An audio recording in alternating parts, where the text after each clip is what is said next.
Hello students. So previous lecture को continue करते हुए अब आपने प्रीवियस लेक्चर में पढ़ा था कि एक लिंकेज आइसोमरिज्म होता है, ठीक है, जहाँ पर लिगेंड्स तो वही हैं पर एम्बीडेंटेट लिगेंड किस एटम के थ्रू कनेक्ट हुआ है इसका डिफरेंस आ रहा है। तो अब ये एग्जांपल आप इस इमेज में देख सकते हो। कोबाल्ट के साथ यहाँ पर 5 पोजीशन पे अमोनिया लगा हुआ है और एक NO2। अब NO2 यहाँ पर नाइट्रोजन के थ्रू कोबाल्ट के साथ कनेक्टेड है, मतलब कोबाल्ट का बॉन्ड नाइट्रोजन के साथ है, ठीक है। अब तो इसका कलर कुछ येलोइश है। अब यही कंपाउंड अगर हम कोबाल्ट के साथ NO2 में ऑक्सीजन का लिंक करें तो लिगेंड तो वही है पर बॉन्डिंग अब किसके साथ हो रही है? कोबाल्ट की ऑक्सीजन के साथ, तो इसका कलर चेंज हो गया, ठीक है। तो किसके साथ बॉन्डिंग होती है सेंट्रल मेटल एटम या आयन की, ये भी उसकी प्रॉपर्टीज को डिसाइड करने में बहुत इंपॉर्टेंट रोल प्ले करता है, ठीक है। तो ये हो गए हमारे स्ट्रक्चरल आइसोमरिज्म के एग्जांपल्स। अब मूव करते हैं towards next topic, that is stereo isomerism. देखिए स्टीरियो आइसोमरिज्म ऑर्गेनिक में भी आपने पढ़ा हुआ है, तो बेसिक अंडरस्टैंडिंग तो आप सबको है कि स्टीरियो वर्ड का मतलब क्या होता है। स्टीरियो मीन्स स्पेस, ठीक है।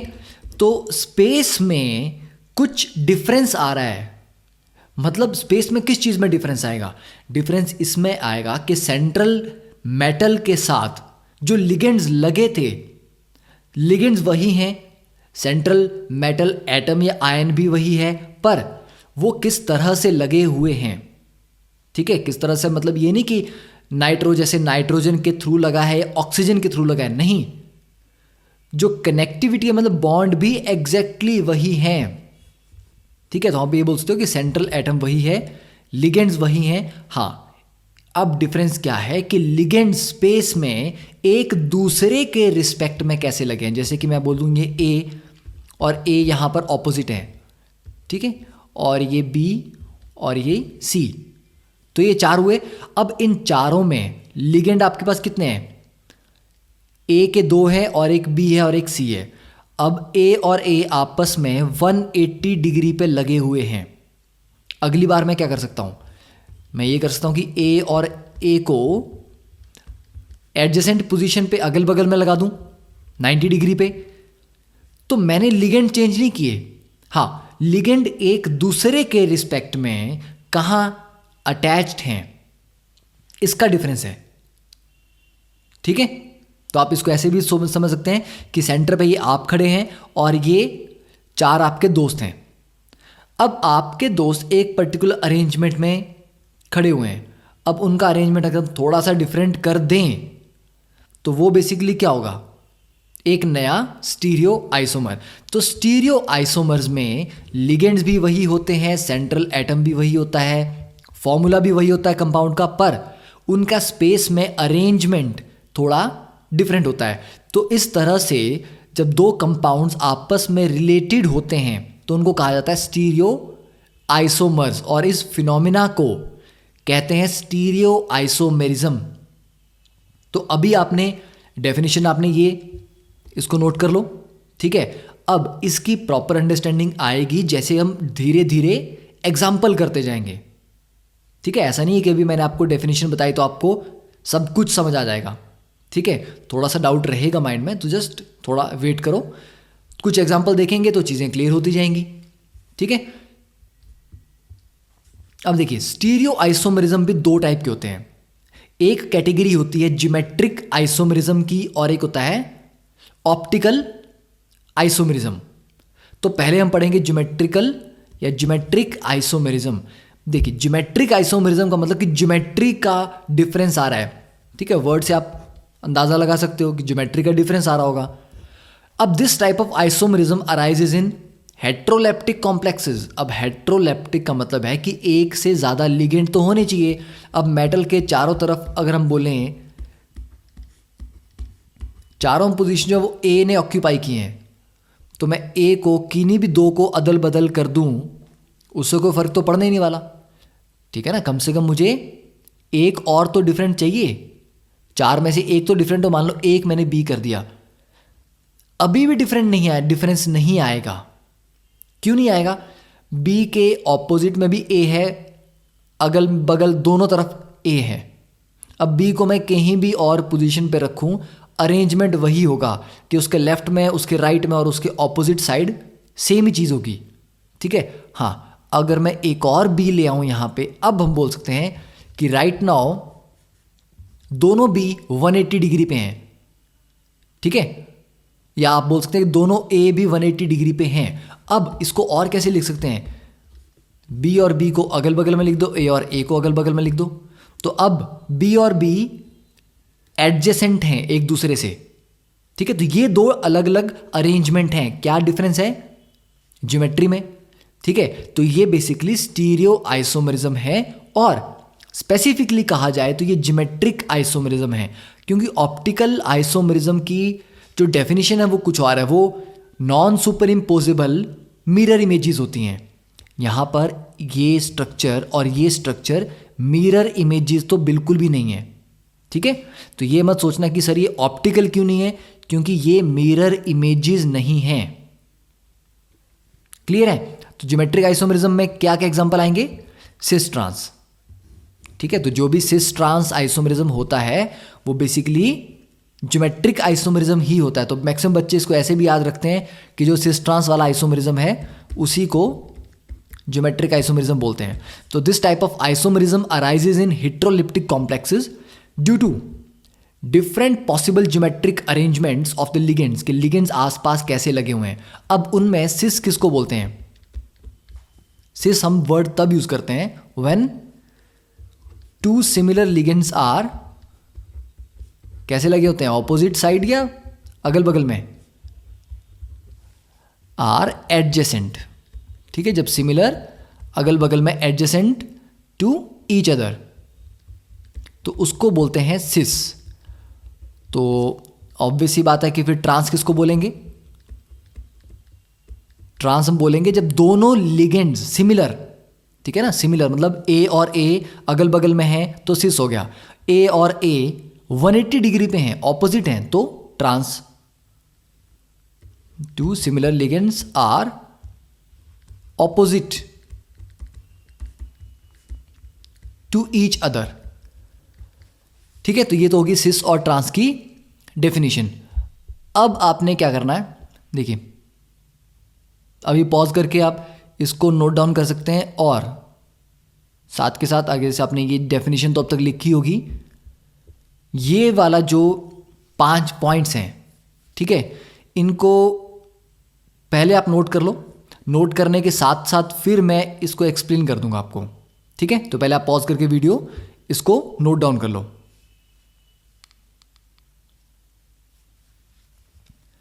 ओके। तो देखो, अब हमारा फर्स्ट पॉइंट आता है कि ज्योमेट्रिक आइसोमर्स, ज्योमेट्रिकल आइसोमर्स नहीं बनते हैं अगर कोऑर्डिनेशन नंबर 2 या 3 है। देखो ये क्यों नहीं बनेंगे? कोऑर्डिनेशन नंबर 2 का मतलब ये है, ये मेटल है, यहाँ पर मान लो ए हो गया और यहाँ पर बी हो गया। कोई और तरीका है इसको लिखने का? आप बोलोगे कि सर इनको एक्सचेंज कर देते हैं, ऐसे लिखते हैं। तो इसमें फ़र्क क्या है? पेन को सीधा पकड़ो या उल्टा पकड़ो, पेन तो पेन ही रहेगा ना। तो इसमें कोई डिफरेंस नहीं है। ये तो ये बात हुई कि ये आपका पेन था, ये इसका ढक्कन है। इसको ऐसे रखने की जगह आपने ऐसे रख दिया, तो क्या ये 2 अलग पेन है? बिल्कुल नहीं। तो किसी चीज़ को अगर मैं 3 डायमेंशन में कैसे मर्जी घुमा दूं, उससे फ़र्क तो नहीं पड़ेगा ना। तो ये मत बोलना कि ये दोनों डिफरेंट चीज़ें, ये एक ही चीज़ है, इसको घुमा दो। ठीक है ना, 180 डिग्री पे घुमा दो। तो 180 डिग्री पे घुमाने पे अगर दूसरी चीज़ बन जाए तो मतलब वो एक ही चीज़ है, क्योंकि घुमाने से कोई चीज़ बदलती नहीं है। ठीक है ना। अभी आप जिस बेंच पे बैठे हो, जिस चेयर पे बैठे हो, अगर उसको घुमा दिया जाए तो क्या चेयर चेंज हो जाएगी? उसको उल्टा भी कर दें तो क्या चेंज हो जाएगी? नहीं होगी। ठीक है। तो 2 कंपाउंड्स अगर किसी भी तरह की रोटेशन से एक दूसरे में कन्वर्ट हो रहे हों तो वो फिर 2 अलग कंपाउंड नहीं हुए, वो एक ही कंपाउंड के 2 अलग अलग तरीके से आपने उसको रिप्रेजेंट किया हुआ है। तो जब कोऑर्डिनेशन नंबर 2 है, मतलब 2 ही लिगेंड लगे हुए हैं, तो कोई चांस ही नहीं है कि उसमें 2 अलग ज्योमेट्रीज बन जाएं। अब 3 में क्या प्रॉब्लम है, ठीक है, ले लो, देखो 3 में ले लिए, मान लो हमने 2 ए ले लिए और एक बी ले लिया। ए और ए के बीच में कितना डिग्री एंगल है, 120। अब अगर मैं कुछ चेंज भी करता हूं, ठीक है, मान लो यहां पर मैंने बी लिख दिया और इन 2 पोजीशन पे ए लिख दिया, अब क्या होगा, अब भी देखो बात क्या थी, इस ए के रिस्पेक्ट में देखो बाकी कहाँ है, इसके 120 डिग्री पे दूसरा ए है और 120 डिग्री पे बी है। तो अब भी बात वही है ना, कोई भी एक ए पकड़ लो, इसके भी एक तरफ ए है एक तरफ बी है। ऐसा तो है नहीं कि ऑपोजिट साइड कोई और है और बगल में कोई और है, 3 ही है, तो यहाँ पर ऑपोजिट तो कोई भी नहीं है, ए के ऑपोजिट तो कुछ भी नहीं है, बी के ऑपोजिट कुछ भी नहीं है, तो सारे एक दूसरे के एडजेसेंट हैं, ठीक है। तो ये दोनों भी सेम ही अरेंजमेंट हुआ। अब आप बोलेंगे कि सर तीनों को डिफरेंट कर दें अगर हम ए बी सी, तब भी कोई डिफरेंस नहीं आएगा ना, क्योंकि सारे 120 120 120 पे रहेंगे। तो कोऑर्डिनेशन नंबर 3 में भी कोई ज्योमेट्रिकल आइसोमेरिज्म नहीं होता। तो आई गेस पहला पॉइंट तो आपको क्लियर हो गया होगा। अब देखो second point, geometrical isomerism is not observed in the complexes of coordination number 4 of tetrahedral geometry. मतलब कोऑर्डिनेशन नंबर 4 में होता है पर टेट्राहीड्रल में नहीं होता, क्योंकि 4 कोऑर्डिनेशन नंबर का मतलब क्या है, 4 में आपके 4 लिगेंड कैसे लग सकते हैं, मान लो ए बी सी डी, ये हो गया टेट्राहीड्रल अरेंजमेंट। और दूसरा अरेंजमेंट कैसा हो सकता है, ए बी सी डी, ये हो गया स्क्वायर प्लेनर। स्क्वायर प्लेनर में ज्योमेट्रिकल आइसोमेरिज्म होता है, ठीक है, टेट्राहीड्रल में नहीं होता। क्यों नहीं होता, देखो स्क्वायर प्लेनर में क्या है, ए और बी अगल बगल में हैं क्योंकि 90 डिग्री पे हैं, ठीक है, और ए और डी कैसे हैं, 180 डिग्री पे हैं। पर टेट्राहीड्रल में कोई भी 180 डिग्री पे नहीं है, ए के 109.5 डिग्री पे डी है, उसके 109.5 डिग्री पे सी है, उसके 109.5 पे बी है, उसके 109.5 पे ए है। तो सारे ही एक दूसरे से बराबर एंगल पे हैं, ए के ऑपोजिट कोई भी नहीं है, डी के ऑपोजिट कोई भी नहीं है, ठीक है। अब किसी को भी अदल बदल दो, मान लो डी और सी को हमने सी यहाँ लिख दिया, अब डी यहाँ लिख दिया, अब भी क्या फ़र्क है, पहले डी से एक तरफ ए था, एक तरफ बी था, एक तरफ सी था, अब भी वही बात है, डी से 109.5 एंगल पे सी है, दूसरी तरफ जाओगे तो उतने एंगल पे बी है, और ये वाला एंगल भी 109.5 है। जब सारे ही एंगल भाई बराबर हैं तो फिर ज्योमेट्री कैसे डिफरेंस होगी, नहीं हो सकती। तो मतलब कोऑर्डिनेशन नंबर जब 4 होता है तो टेट्राहीड्रल में ज्योमेट्रिकल आइसोमेरिज्म नहीं आता, क्योंकि all the ligands are at the same angle with respect to each other, सारे ही एक दूसरे के साथ बराबर एंगल पे हैं, तो कोई भी ऑपोजिट साइड में नहीं लगा हुआ, ओके। हाँ, कोऑर्डिनेशन नंबर 4 में किस में आएगा ज्योमेट्रिकल, स्क्वायर प्लेनर में, ठीक है, और कैसे आएगा वो भी अभी हम करेंगे। अब देखो third point, geometrical isomerism cannot arise in a tetrahedral complex, ठीक है, because this geometry contains all the ligands in cis, क्योंकि सारे एडजेसेंट हैं, ठीक है, सेम एंगल पे हैं। पर मैनी स्क्वायर प्लेनर और ऑक्टाहेड्रल कॉम्प्लेक्सेस में आइसोमेरिज्म मिलता है, ज्योमेट्रिकल आइसोमेरिज्म मिलता है, ठीक है, स्क्वायर प्लेनर में भी मिलता है और ऑक्टाहेड्रल में भी मिलता है। फिर complexes of the formula MA3B या MAB3A4 इनमें नहीं मिलता, ठीक है। अब देखो क्यों नहीं मिलता इनमें, अब इसको भी हम आराम से सोच के समझ के एक्सप्लेन कर सकते हैं। M के अगर 3 तरफ मैंने A ही लगा दिया, A की तरफ B है, अब इस B के रिस्पेक्ट में 180 डिग्री पे भी A है, 90 डिग्री पे भी A है, ऊपर की तरफ 90 डिग्री पे भी A है, मतलब तीनों तरफ A है। अब इस B को मैं हटा के कहीं भी और लगा दूं, उसके तीनों तरफ फिर से A रहेगा, तो फ़र्क क्या हो गया दोनों में, ठीक है, कोई फ़र्क नहीं हुआ ना, इसके ऑपोजिट में भी ए है, लेफ्ट में भी ए है और ऊपर की तरफ भी ए है। अब अगर इसको मान लो मैं ऐसे लिखता हूं कि यहां मैंने बी को शिफ्ट कर दिया, अभी भी वही बात है, बी के ऑपोजिट में भी ए है, लेफ्ट में भी ए है, नीचे की तरफ भी ए है, मतलब तीनों तरफ उसके ए ही तो है। तो इन दोनों को, ये दोनों चीज़ें क्या हैं, सेम है, तो ये आइसोमेरिज्म नहीं शो कर सकता। ठीक है, तो चाहे हम ए के 3 लगा दें और एक बी रखें, या बी के 3 लगा दें और एक ए रखें, इनमें ज्योमेट्रिकल आइसोमेरिज्म मतलब जी आई नहीं होगा, और चारों ही सेम होंगे फिर तो सवाल ही नहीं होता। ठीक है, देन ऑक्टाहेड्रल में क्या है, अगर 6 के 6 सेम होंगे तब भी कोई आइसोमेरिज्म नहीं होगा, 5 एक जैसे होंगे और एक अलग होगा तब भी कुछ नहीं होगा, क्योंकि उस एक के पांचों तरफ क्या है, सेम लिगेंड लगा हुआ है, तो ये ज्योमेट्रिकल आइसोमेरिज्म शो नहीं करते। अब कौन करता है उसको हम केस बाय केस अब स्टडी करेंगे। ठीक है, तो पहला केस हम ले लेते हैं स्क्वायर प्लेनर ज्योमेट्री का। ठीक है, स्क्वायर प्लेनर के लिए ज्योमेट्रिकल आइसोमेरिज्म कौन शो करेगा। देखो MA2B2, MA2BC and MABCD show geometrical isomerism. ठीक है, खास करके इसको याद रखना कि ABCD जब चारों डिफरेंट हैं तब भी शो करता है। ठीक है, ये क्वेश्चन रिसेंटली एक कॉम्पिटिटिव एग्जाम में आया भी है पिछले 2 सालों में। तो पहले का एग्जाम्पल है MA2B2, कैसे होगा इसका, देखो एक बार दोनों ए को ऑपोजिट रखो तो ये हो गया ट्रांस, क्योंकि जो सिमिलर ग्रुप थे ए और ए या बी और बी वो ऑपोजिट हैं, 180 डिग्री पे हैं। दूसरी बार क्या करो, ए और ए को एडजेसेंट पोजीशन पे रख दो तो ये सिस हो जाएगा। ठीक है, अब ये मेरे को बताओ कि क्या इस स्ट्रक्चर को किसी भी तरह मैं घुमाऊं, क्या ये इसमें कन्वर्ट हो सकता है, किसी भी तरह घुमाने पे सवाल ही नहीं है, क्योंकि बॉन्ड तो मैं तोड़ ही नहीं सकता ना, मैं सिर्फ घुमा सकता हूं, बॉन्ड नहीं तोड़ सकता।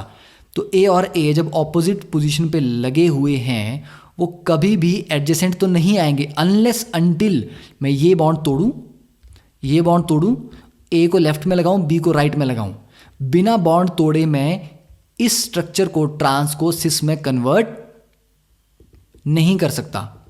ठीक है, तो मतलब ये दो अलग अलग स्ट्रक्चर हैं, दो अलग अलग कंपाउंड हैं, इनकी प्रॉपर्टीज भी डिफरेंट होंगी।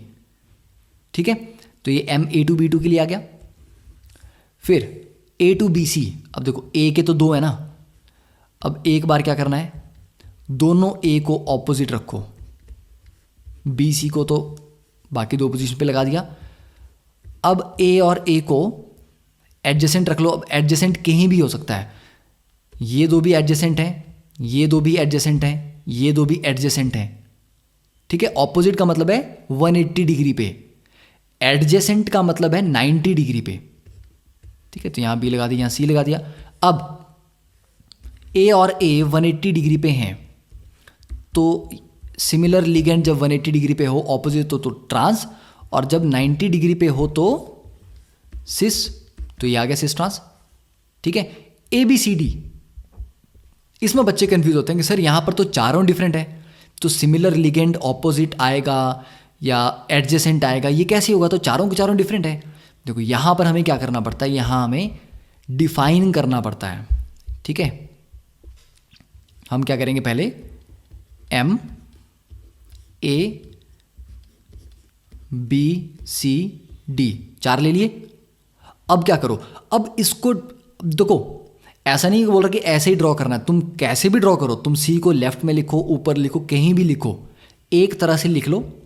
एक तरह से लिखने के बाद डिफाइन कर दो कि trans with respect to A and C, कि ये जो हमने एक स्ट्रक्चर बनाया है इसमें ए और सी ट्रांस में हैं, बस ये हमारा रेफरेंस स्ट्रक्चर हो गया। ए और सी ट्रांस में है ना, अब ये हमारा ट्रांस है। तुम ए और बी को भी ले सकते हो ट्रांस में, ए और डी को भी ले सकते हो, वो तुम्हारी मर्जी है। ठीक है, तो ये एक हो गया हमारा स्टार्ट करने के लिए। दूसरे में क्या करो, थोड़ा चेंज करो, ए को यहीं रखो, सी को ऊपर ले जाओ, और सी ऊपर जाएगा तो मान लो तुमने बी को यानी डी को ले आए और यहाँ बी ले आए। अब देखो ट्रांस हमने किसके रिस्पेक्ट में डिफाइन किया है, ए और सी के, तो अब ए और सी को ही देखना है तुमने और किसी को नहीं देखना। ए और सी अभी कैसे हैं, अगल बगल में है, ठीक है ना, अगल बगल में है, तो ये क्या हो गया, सिस। ए के ऑपोजिट में है डी और दूसरी तरफ है बी। एक और अरेंजमेंट बन सकता है, ए को ऐसे रखा और अब सी को क्या करते हैं हम, सी को यहीं रखते हैं, यहाँ पर बी को कर देते हैं, यहाँ डी को कर देते हैं।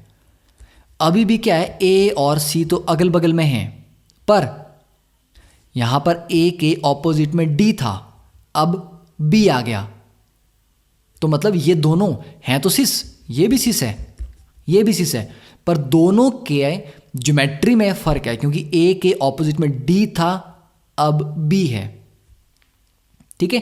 तो ये तीन स्ट्रक्चर बनते हैं, तीन ही बनते हैं हमेशा, एक ट्रांस होता है और दो सिस होते हैं। अब तुम जितना मर्जी ट्राई कर लो, ठीक है, तुम्हारे को मैं टाइम देता हूँ, जितना मर्जी ट्राई करना है करो। अब सी को नीचे लगाना है, कहीं भी लगाना है, चलो मान लो तुम में से कोई बोलता है कि सर ए को यहाँ रख के ऐसा करते हैं, सी को यहाँ लगा दें, बी और डी, अब क्या होगा, ये तो डिफरेंट है। देखो ए और सी एडजेसेंट हुए, पहली बात, ए के ऑपोजिट में क्या है, डी है, और दूसरी तरफ क्या है, बी है, तो ये दोनों क्या हुए, सेम नहीं हुए, ठीक है ना। ए और सी तो एडजेसेंट है तो सिस था, ऑपोजिट में डी है, यहां पर भी ऑपोजिट में डी है, दूसरी तरफ बी है, यहां पर भी है, तो क्या फर्क हुआ, सेम ही चीज है, घुमा दिया बस तुमने इस चीज को, ठीक है। तुमने किया क्या, तुमने एग्जैक्टली इस एक्सिस के अबाउट इस चीज को घुमा दिया, तो बी यहां आ गया, सी यहां आ गया, तो घुमाने से कोई चीज़ चेंज नहीं होती। तो याद रखना कि जब चारों के चारों डिफरेंट होते हैं, M A B C D, तो इसमें तीन स्ट्रक्चर बनते हैं, एक होता है ट्रांस और दो होते हैं सिस, ठीक है। तो इतना क्लियर है। अब ओके, इसको इतना नोट कर लो।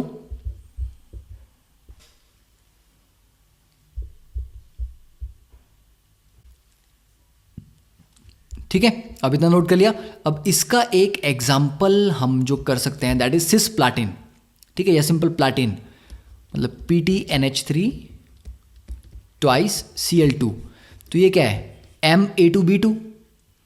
तो प्लेटिनम के एक बार क्या करते हैं हम, क्लोरीन को सिस में लगाते हैं, ठीक है, या तुम बोलते हो कि NH3 को भी सिस में लगा दिया। दूसरी बार क्लोरीन को 180 डिग्री पे लगा दो और NH3 को भी 180 डिग्री पे लगा दो, ठीक है।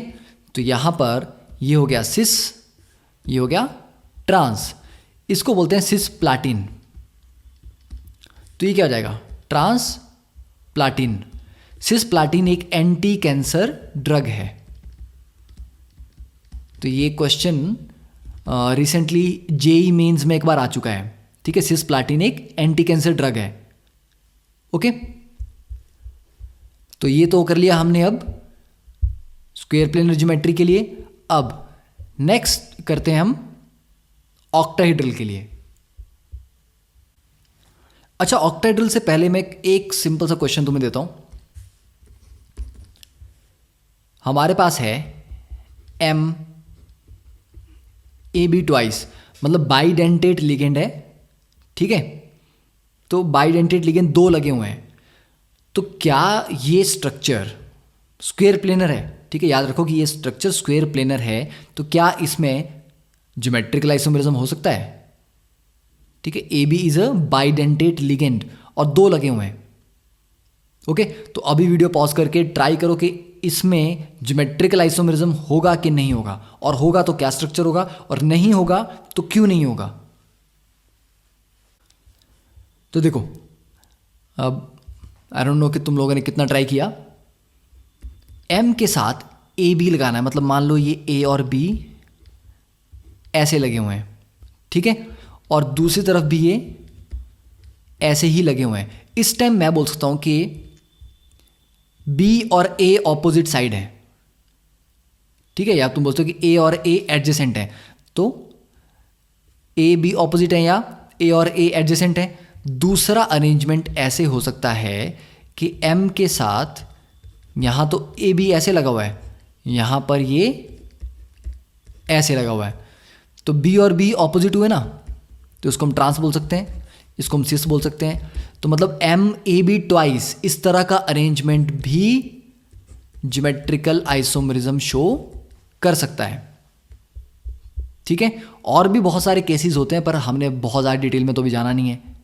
ठीक है, अब नेक्स्ट देखते हैं कि हम ऑक्टाहेड्रल कॉम्प्लेक्सेस में कैसे ज्योमेट्रिकल आइसोमरिज्म शो करेंगे। तो अब सबसे पहले इस डायग्राम को आप ड्रॉ कर सकते हो कि कोऑर्डिनेशन नंबर 4 में क्या पॉसिबिलिटी है। टेट्राहेड्रल शो नहीं करेगा। स्क्वायर प्लेनर, अब स्क्वायर प्लेनर में 4 लिगेंड होंगे। ठीक है, अगर हम मोनोडेंटेट की बात कर रहे हैं कि चारों मोनोडेंटेट हैं, तो क्या पॉसिबिलिटीज़ हैं कि चारों सेम हो, MA4 तब भी शो नहीं करेगा। MA2BC शो करता है, चारों डिफरेंट हैं तब भी शो करता है, और A3B शो नहीं करेगा, A2B2 शो करता है, AB3 शो नहीं करता। वैसे अगर बाइडेंटेट हो तो MAA ट्वाइस, मतलब सिमिट्रिकल बाइडेंटेट लिगेंड। ठीक है, सिमिट्रिकल का मतलब क्या हुआ, ये भी A और A और ये भी A और A, तो इसमें डिफरेंस कहाँ आया, कोई डिफरेंस नहीं है। पर ये AB हो जाए और ये भी AB हो जाए, तो अभी उसने आप कि B और A एंटी हैं, अगली बार इसको उल्टा करके लगा दें तो B और B एंटी हो जाएंगे, तब सिस ट्रांस आ जाएगा। ठीक है, तो ये टेबल भी आप उसके लिए ड्रॉ कर सकते हो। अब नेक्स्ट इज द ऑक्टाहेड्रल। अब देखिए, ऑक्टाहेड्रल में 2 टाइप के ज्योमेट्रिकल आइसोमेरिज्म होते हैं।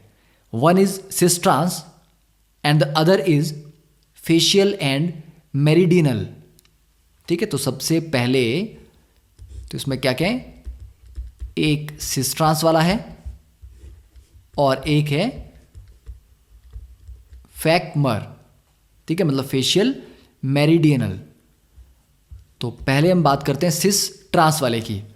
तो अगर मैं MA6 कहूं कि मेटल के साथ 6 लिगेंड है, 6 के 6 सेम है, तो इसमें कोई ज्योमेट्रिकल आइसोमेरिज्म नहीं बनेगा क्योंकि सारे सेम है। अगर MA5B, तो 5 सेम है ना। देखो, सिस के लिए सिमिलर ग्रुप एडजेसेंट होना चाहिए। अब A के 5 हैं, तो A के जब 5 होंगे तो क्या होगा, आप बोलोगे सर A भी तो सिमिलर है, वो भी तो एडजेसेंट हो सकता है। देखो, A हमारा ऑपोजिट भी आ रहा है और एडजेसेंट भी आ रहा है, तो फिर क्या बोलोगे, इसको नहीं बोल सकते कुछ। ठीक है, तो जब एक लिगेंड जैसे 5 हो तब भी कोई ज्योमेट्रिकल आइसोमेरिज्म नहीं शो करता। MA4B2, यस, A के 4 हैं, उनसे तो कोई मतलब नहीं, B के तो सिर्फ 2 है ना, वो 2 एडजेसेंट भी हो सकते हैं और 180 डिग्री पे भी हो सकते हैं। ठीक है, तो MA4B2 का स्ट्रक्चर हम कैसे लिखेंगे, तो मान लीजिए जो 4 हैं A, ये इस तरह से प्लेन में है और जो B है वो above the plane and below the plane, तो ये हो गया B और B 180 डिग्री पे है, ये 180 डिग्री पे है, तो इसको ट्रांस बोल सकते हैं। सेकेंडली, अब दूसरी बार तो आपको बस सिस में रखना है उसको।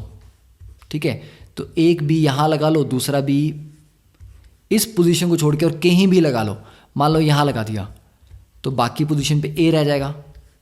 ठीक है, अभी इन दोनों में कितना डिग्री एंगल है, 90 डिग्री लग रहा है ना ज़्यादा। पर ऑक्टाहेड्रल कैसा होता है, ये एक पेपर है, सेंटर पे आपका मेटल होगा, ये 4 बॉन्ड्स होंगे, एक ऊपर होगा और एक नीचे होगा। ठीक है, तो पेपर के प्लेन में यहाँ से अगर ये बॉन्ड में देखूँ तो ये 90 डिग्री है, ये वाला भी 90 है, ये वाला भी 90 है। ठीक है, तो इस वर्टिकल बॉन्ड का इन चारों पोजीशन के साथ 90 डिग्री एंगल है। वैसे ही इस वाले डाउन वाले बॉन्ड का भी इन चारों पोजीशन के साथ 90 डिग्री एंगल है। तो जब बी और बी 90 डिग्री पे हैं तो उसको सिस कहेंगे। तो Ma4B2 ज्योमेट्रिकल आइसोमरिज्म शो करता है। ठीक है, साथ के साथ लिखते जाना है। उसके बाद अगर हम बात करें Ma4BC की, तो ये भी शो करेगा क्योंकि 4 A तो होंगे, B और C एंटी हो जाएंगे, एक बार ट्रांस में आ जाएंगे और एक बार सिस में आ जाएंगे।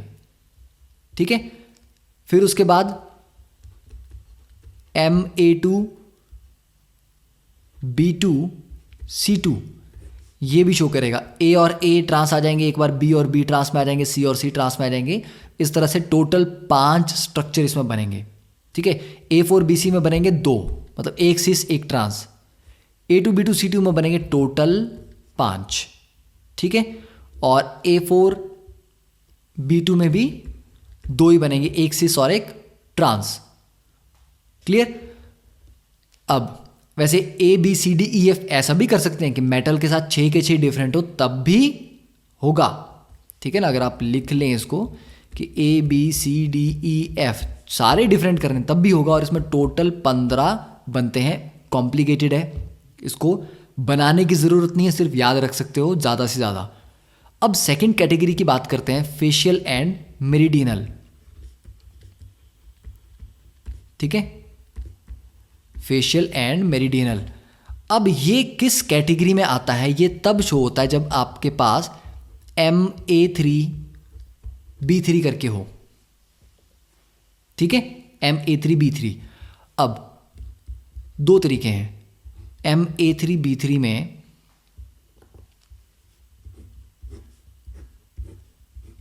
क्या करना है, एक बार आपने मान लीजिए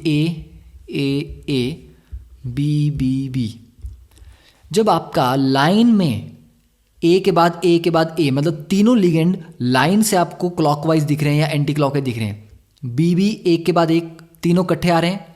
तो जब 3 इकट्ठे होते हैं तो होता क्या है, आप अगर इन तीनों को ऐसे ज्वाइन करेंगे तो ये एक ट्रायंगल बनता है। ठीक है, या ये जो एक्चुअल में एक ऑक्टाहेड्रन बनता है ना, उस ऑक्टाहेड्रन का ये एक फेस है। ये एक फेस है, इसी वजह से इसको क्या बोलते हैं, फेशियल आइसोमर। ठीक है, वैसे ही ये भी एक फेस है। तो अगर मैं इन 3 बी को भी ज्वाइन करता हूं तो ये भी क्या बनेगा, ये भी एक फेस बनेगा। तो जब तीनों इकट्ठे होते हैं तो वो फेशियल आइसोमर बनाते हैं। अगर बीच में गैप आ गया, ठीक है, गैप कैसा आ गया, मान लो आपने ए लिखा फिर ए लिखा फिर तीसरा ए नहीं है, यहां बी आ गया। ठीक है, फिर उसके बाद आपका ए आ गया, फिर बी और फिर बी। अब प्रॉब्लम है आपका AAB, तीनों सेम नहीं है तो तीनों मिलके एक फेस नहीं बना सकते।